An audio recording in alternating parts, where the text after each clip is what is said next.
Jadi terima kasih kepada Pak Ridwan yang telah memaparkan apa yang menjadi keluhan kami.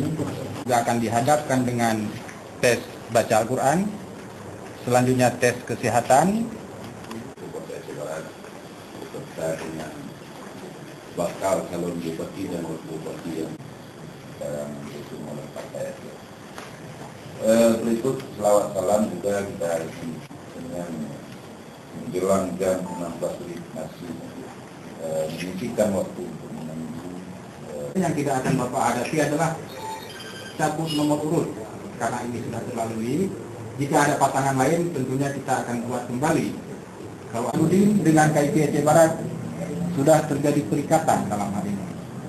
Bapak sangat di mana yang kurang, di mana yang belum sempurna, kan Armandan yang terpilih pun betul-betul dapat diterima oleh masyarakat Aceh Barat. Sekali lagi, saya akhiri. Wabillahi taufiq wal hidayah. Assalamualaikum warahmatullahi wabarakatuh. Jadi ini mulai mendengarkan tahu pemilunya Pak, termasuk Pak PI dan tadi beri satu orang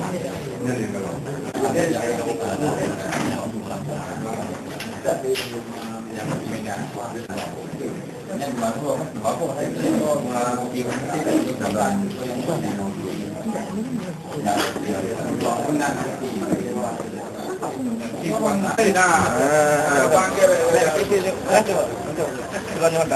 Ini penting.